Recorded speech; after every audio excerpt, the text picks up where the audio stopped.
Міжваенны перыяд БССР усяго 22 гады. Але за гэты час там паспела змяніцца ажно 12 кіраўнікоў, усіх расстралялі, а 13-м быў Пантелеймон Панамарэнка. Магчыма, найцікавейшы з босаў БССР. Яго прыслалі ў 38-м у кабінет, дзе яшчэ кроў папярэднікаў не высохла, і ён перажыў рэпрэсіі, вайну, нават Сталіна і разлічваў стаць ягоным пераемнікам. Напэўна, не слаба. З вами Кацярына Ваданосава ў серыі перадач «Трызуб і пагоня». Сёння мы пагаворым пра Пантелеймона Панамарэнку, які 10 год кіраваў БССР і стаў, магчыма, самым загадкавым босам рэспублікі. Калі вы палічыце гэтае відэа цікавым, не забывайцеся, калі ласка, пра лайк і падпіску на наш канал. Дзякуй! За ўвесь перадваенны час Беларусю толькі 5 месяцаў кіраваў этнічны беларус Васіль Шарнговіч. Усё астатняе, рэшта, гэта былі габрэі, Гамарнік, Генкін, Яковлеў, расіяне, Асадкін, Волкаў, Крыніцкі, армянін Мяснікян, латыш Кнорынж, паляк Багуцкі і гэтак далей. Часам, праўда, яны мянялі прозвішчы. Мяснікян, напрыклад, стаў Мясніковым, а Кнорынж стаў Кнорынам, каб нармальна гучала. І жизнь большасці з гэтых цудоўных людзей скончылася на расстрэльным палігоне камунарка пад Масквой. Пашчасціла хіба Мяснікяну, ён загінуў у авіякатастрофе яшчэ да чыстак. Я зараз патлумачу, навошта нам трэба гэта ведаць. Сталінская сістэма кіравання нагадвала кантралюемы хаос. Чыноўнікаў перакідвалі з Украіны ў Казахстан, далей у Закаўказе ці Прыморскі край, пасля яшчэ куды-небудзь. Кампетэнцыі, як і месца нараджэння, не гралі ролі.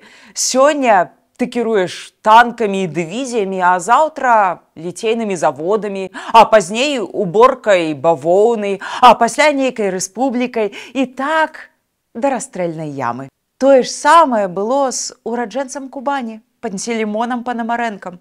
У страшным 37-м годзе ён яшчэ працаваў у навуковым інстытуце ў Маскве, а пасля па партыйнай лініі яго хуценька зрабілі кіраўніком абсалютна невядомай яму рэспублікі. Сваю беларускую камандзіроўку Панамарэнка пачаў з палымянай прамовы ў Гомлі летам 38-га пра выкарчоўку ворагаў народу. З 15 верасня па 15 лістапада таго ж году Панамарэнка сумяшчае асноўную працу з паседжаннямі тройкі НКВД. Усяго 2 месяцы 4650 расстрэльных выракаў. Вядомая ягоная шыфроўка Сталіну, дзе Панамарэнка просіць падвысіць для БССР паказчыкі па рэпрэсаваных першай катэгорыі, гэта расстрэл, на 2000 чалавек, а па другой катэгорыі, турма і лагер, на 3000. Бачна, што гэта быў працавіты чалавек, проста стаханавец. Позняй восенню таго ж 38-га Пантелеймон Кандратавіч са сваім пытлівым розумам зацікавіўся беларускай мовай і літаратурай і зрабіў для сябе шмат адкрыццяў, пра якія адразу ж напісаў Сталіну. Аказваецца, што наша літаратура – гэта суцэльная нацыянал-фашысцкая кантрабанда, а мова – гэта проста няправільная, яе сапсавалі шчырыя беларусы. А зараз, цытата, слово «подъем» заменено каким-то диким словом «уздым», «образование», «адукация», «краски», «фарбы», «борец», «змагар», «отечественный», «ойчинный» от польского «ойчизна», «безопасность», «беспечность». Отсюда органы государственной безопасности, органы государственной беспечности. В лозунге «Пролетарии всех стран, соединяйтесь» слово «соединяйтесь» заменено словом «злучайтесь», а по-русски «случайтесь», «случка». лозунг «Да здравствует годовщина Октябрьской революции» на белорусском языке «Няхай живе годовина Кастричницкой революции» испохаблен от начала до конца. Годовина означает «гада большого размера». Ну, як вам полет фантазии целого кіраўніка республики? Некая безумная, абсолютно звар'яцелая конспирология. Гады, случки, не хапае толькі рэптилоидаў і планеты Нібіру. Забегаючы наперад, ужо пасля вайны Сталіна заднім чыслом Панамарэнка рабіў сабе імідж ратавальніка беларускай літаратуры. У прыватнасці Янкі Купалы, Якуба Коласа. Сам, маўляў, паехаў да Сталіна і, рызыкуючы галавой, заступіўся за класікаў, каб іх не арыштоўвалі. Сталін прыслухаўся і замяніў ордэр на ордэн, узнагародзіў пісьменнікаў. Але было насамрэч зусім наадварот. Акурат Панамарэнка ў тым самым лісце з гадамі і случкамі вінаваціў класікаў у нацыяналізме. Маўляў, у яго на руках на Купалу 41 сведчанне, дабравольныя ці выбітыя даносы, а на Коласа 31, на Крапіву 12, а там далей на Глебку, Броўку, Вольскага. І яны акурат атручваюць савецкую беларускую літаратуру, а некаторыя хочуць далучыць Беларусь да Польшчы. Уявіце, што гэта белліт ужо пад канец 30-х, калі і без таго заставаліся лічаныя адзінкі. Большасць ужо былі расстраляны. Панамарэнка фактычна прапаноўваў канчатковае вырашэнне пытання беларускай творчай інтэлігенцыі. Для падстрахоўкі Панамарэнка дапісаў у канцы Сталіну «Дайце мне савет». Маўляў, што з імі рабіць? Сталін адмахнуўся тады. Не чапаць. Магчыма, каб захаваць хоць які выгляд БССР як асобнай рэспублікі, а магчыма, па нейкіх сваіх прычынах. А зусім хутка стала ўжо не да мовы і не да пісьменнікаў. 1939 год стаў неверагоднай удачай для Панамарэнкі. Ягоныя ўладанні перараслі заходняй Беларусію, куды зайшлі савецкія войскі. Дадаліся новыя вобласці, у тым ліку Беластоцкая, шмат працы, новыя рэпрэсіі, высяленні ў Сібір цэлых сем'яў, расстрэлы. Што казаць, калі стрэлы ў Курапатах пад Менскам гучалі ажно да самага прыходу немцаў 28 чэрвеня 41-го. А Панамарэнкі ў горадзе акурат ужо і не было. Як і большасць партапарадчыкаў, ён эвакуяваўся, а па народнай легендзе так спяшаўся, што збіў дзяўчынку недзе на вуліцах горада. Уся падкантрольная рэспубліка была занятая ворагам. І чым кіраваць Панамарэнку? Партызанамі і падпольшчыкамі. Той стае кіраўніком цэнтральнага штабу партызанскага руху пры стаўцы Сталіна. Да гэтага моманту мы, магчыма, вернемся ў асобным выпуску. Партызаны, акупацыя, праўда, міфы. Калі вам гэта цікава, пішыце, калі ласка, ў каментары. Прывядзем усяго одну цытату з цыркуляру партызанскім злучэннем ад Панамарэнкі з лістападу 42 года. Если еврей прибежит к партизанам, его надо считать или агентом Абвера, или агентом гестапо, потому что иначе как он остался жив? Жалезная логика, не паспрачаешься. Тут ёсць яшчэ вельмі цікавы эпізод.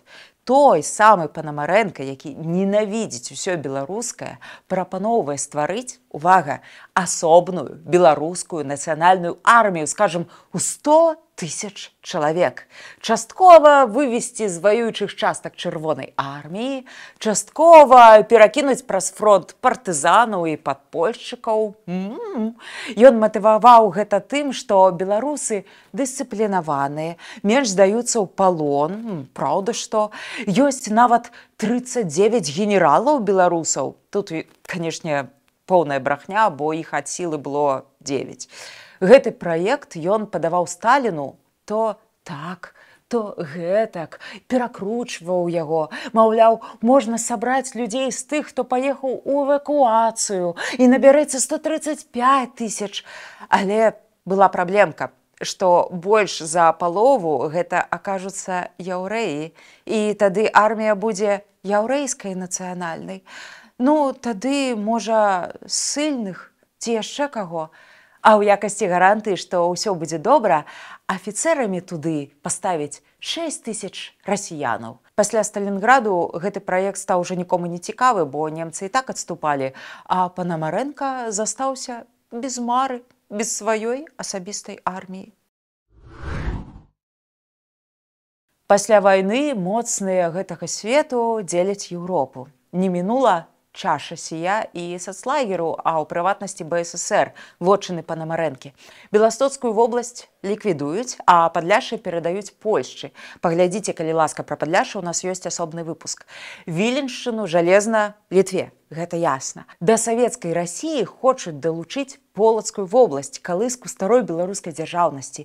І тут Панамарэнка касцямі кладзецца, каб не аддаваць.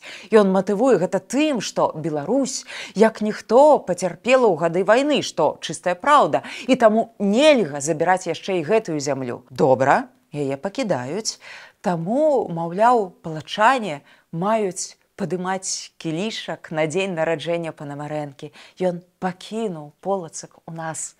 Дзякуй. Але варта разумець, што Панамарэнка адстойваў не Беларусь, а сваю дзялянку ўлады, сваю кармавую базу. Дарэчы, пра кармавую базу. Ёсць легенда пра сціпласць камуніста і працаголіка Панамарэнкі.